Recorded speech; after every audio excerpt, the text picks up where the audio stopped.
Good morning guys! Alright, so dito po tayo ngayon sa Baguio City. Ito po yung isa sa pinakamalinis at pinakamalapit sa Burnham Park.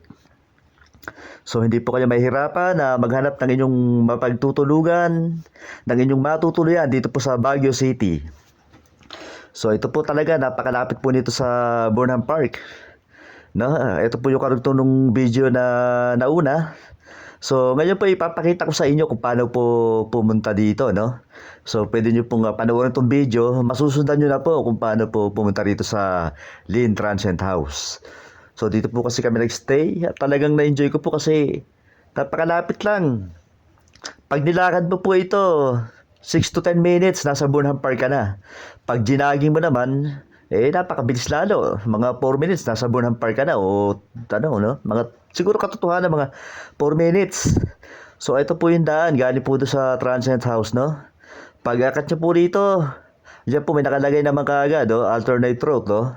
Ayan po, Tuligarda. Ayan po kaagad. Yan, yung pataas na yan, oh. Ayan po yung pinanggalingan natin, ha? Ayan po yung Lynn's Transient House. So, ayan po. Tapos, kanan po kayo rito. Ayan, akat lang. Ayan, ayan po. Uy, meron palang merendahan dito. Ayan po, open po sila sa gabi. So, ayan po, akat lang po tayo rito. Napakalapit lang po nito. Medyo nagtagal lang po sa video, gawa nga ito, binablog ko nga po. Pero kung lalakarin niyo po ito ng diretso, promise po, 10 minutes is the most. Nasa Burnham Park ka na. Diba? So, pag nasa Burnham Park ka na, hindi mo na kailangan mag-taxi na kung mapalayo ka pa kung saan ka tumutuloy, no? Ito po, napakalapit lang, tsaka yun nga po, napakamura lang, no? Nasabi ko nga po sa inyo, yung presyo niya po, no? Doon sa nagdaang video, kami po, 10 tao po kami. 10 packs. 3,500 lang po yung rooms overnight, no? Sulit na po yun. So, ayan po, ganyan lang po kalapit, oh. Ayan po. Tapos, kaliwa po kayo rito, no? Ayan po. Ayan. May kato po kasi, ayan po tayo galing, oh. Ayan po, kanan, tapos kaliwa. Ayan po, pag kaliwa nyo rito, diretso lang. Pasensya na po't medyo magalaw po yung video, no? Importante naman po, masundan nyo kung saan po yung daan papunta po dun sa Transient House na pwede nyong tuluyan. Tsaka dun po, kung kukunti lang kayo, meron po sila ron, 2,000 pesos lang po yung room, no? Kaya talagang can-afford nyo po talaga. Tsaka safe po dito sa place na to. Napaka-safe po, no? Tsaka maganda po yung mga parking lot nila. Yung garahe talagang safe po yung mga sakyan nyo. Nakita nyo po yan, no? Ito po, ano po ito, police station. Yung pong no? Precinct. Ayan po, nakita nyo. Ang daming motor ng police. Kaya wala pong paloko-loko rito sa lugar na to. Yung mga palasing-lasing sa gabi. Ayan po. Diyan yung Jollibee. Nakita nyo, ha? Petro. Yan po yung mga landmark nyo. Yung Petro na yan. Ayan po. Jollibee. Ayan po. So, makita nyo pa po dito may yan po yung yan pong ginagawang gusali pa lang po dyan. Ayan po, no? Gagawin nyo lang po rito, tatawid lang po kayo. Tingin lang po kaliwat kanan, baka po may rumaragasa, no? Ayan po. Baka may rumaragasa. Okay, tawid po tayo. Napakalapit lang po na ito. Ayan po, pagdusong po niyan. Ayan po, yan pong pababa na yun, no? Ayan po yung ginagawang building na sinasabi ko sa inyo. Yun, sa may police station po kayo papasok. Ayan po, ayan yung pala, tandaan nyo. Ginagawa pala yung building na yun. Tapos, dito po napakasarap po maglakad, lalo sa umaga, no? Napakalamig. Napakalamig po talaga, no? Ayan po. Pababa lang po ito. Ayan.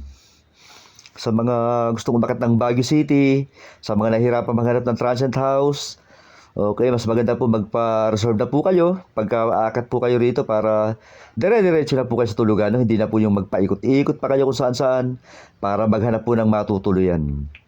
Ito po, napakalapit. Ako, napakagalaw po ng camera natin, no? Pasensya na po. Alam niyo na po medyo vintage na po yung ating cellphone kaya wala po siyang stabilizer, no? Hindi po tayo gumagamit ng stabilizer. Talagang mano-mano lang po yan. Importante po maituro ko sa inyo kung paano po yung pagpunta po dun sa transient house. Ayan po, lakad lang po tayo. Ayan po, itong oras po na to, napakalamig po nito, umaga pa lang ho eh. Ayan po. Ayan. Tatawid po tayo. Pagtawid po natin ito, Bulaga na po yan. Bubulaga na po sa inyo yung Burnham Park. Kaya talaga napakalapit po. Ayan po, doon po tayo galing. Po sa taas na yun. Ayan po, may shakies pa. Yung mahilig sa shakies, so hindi po problema. Lalakarin nyo lang. Kahit nandun kayo sa Lynn Transient House, o pwede na kayong mag-take out ng Shakey's Pizza. So, ayan po, papunta sa Orchidarium, City Market, na. Ayan po. Napakalapit po na ito eh. Kaya siyempre, tayo po yung nagbablog. Kaya medyo palingalinga. Ito eh, hindi na naman ako, dito, hindi naman nakapagpigil. Ayan po sa una-unahan. Nakita ko po kasi yung yung Benguet Pine Tourist Inn.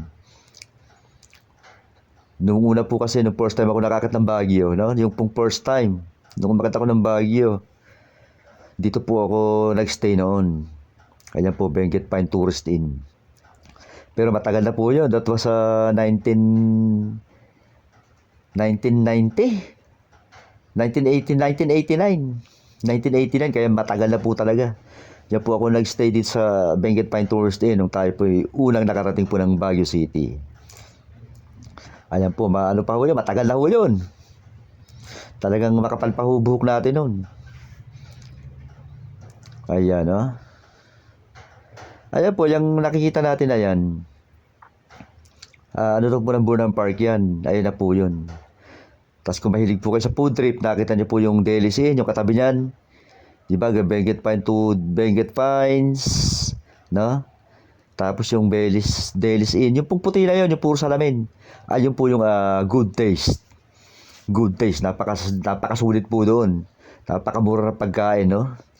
Kaya lang kailangan medyo mahaba-haba lang yung pasensya, no? Kasi po doon, talagang matao. Dinudumog po talaga yung na yun, Good Taste. Kaya pag pupunta po kayo ng Baguio, marami kayo. Family doon, pwede po kayo kumain doon sa Good Taste. Napakasarap po ng mga pagkain doon at talagang kayang-kaya niyo po yung presyo. So ito na po, ayan, andito na po tayo sa Burnham Park. Ito na po yun, no? Kaya hindi na po kayo mahihirapan. Ayan po, no? Tsaka dito, pagka umaga, marami rito yung mga nagsusumba. Nagsusumba, no? Free lang ho yan. Pwede rin po kayong sumabay sa kanila. Mamaya po makikita yung mga nagsusumba rito. Tsaka ito na po ang Burnham Park ngayon. Ayan po, no? Kaya dito naglalakad-lakad sa umaga. Kasama yung pamilya. Napakasarap po ditong mag-inhale, exhale. Ayan po. Ganda ng mga bulaklak.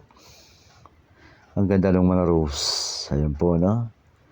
Talagang very relaxing po talaga. So doon po tayo, no? Yung kung hanap niyo po yung matutuluyan na malapit sa Burnham Park, tsaka mura at malinis, pwede niyo pong subukan po doon sa Lynn Transient House. So ayan po, mga nagsusumba po sila. Tinanggal lang po natin yung music, gawa pong baka po po yan copyright po yan. Madadali tayo ni YouTube dyan. Ayan po. Hanggang dito, may mga nagsusumba-sumba pa rin. Marami po yung grupo na yan. Pwede po kayo sumabay. Libreng-libre lang. Sariwang bulaklak. Makikita mo sa umaga. Iba't ibang kulay. Napakasarap po dito. Pangalis po ng stress. Yung pong sobrang stress po natin sa ating trabaho. Alam niyo naman po yun, no? Kaya dito po, kasama niyo yung pamilya niyo. Pwede po tayo mag-relax dito. Ayan po, no? Ito po yung magandang araw po. Yung sa umaga, pwede po kayo mag-zumba dyan. kasama ng pamilya, kalimutan muna yung mga trabaho. Mag-relax kasi po ang sobrang stress po, ano po yan. Nakakasira po nakakababa po ng immune system yan. Kaya po nagkakasakit ang mga tao. Yung sobra po sa stress, no? So kaya dito, ayan, oh. Yan ang buhay, sabi nga nila sa umaga, exercise. Ito pong oras na to, ano po ito, mga 6:30 in the morning. Ayan po, humahataw sila ate, oh, hindi mapigil, oh. Talaga naman. Ayan po, hindi sila papatalon sa ibang grupo doon. Pwede na po sabayan yan, tumayo lang po kayo sa gilid yan, laban na. So yun po, sa mga nakapanood po nito, pwede po please like and share and subscribe po sa ating video para mapanood nyo po yung iba natin mga video. Napakalaking tulong po nun. Maraming po salamat sa inyong lahat, sa mga nanonood, sa mga nag-subscribe, at pakishare na rin po yung ating video, no? Maraming salamat po sa inyong lahat. God bless you all. Thank you so much. We love you all. Thank you. God bless.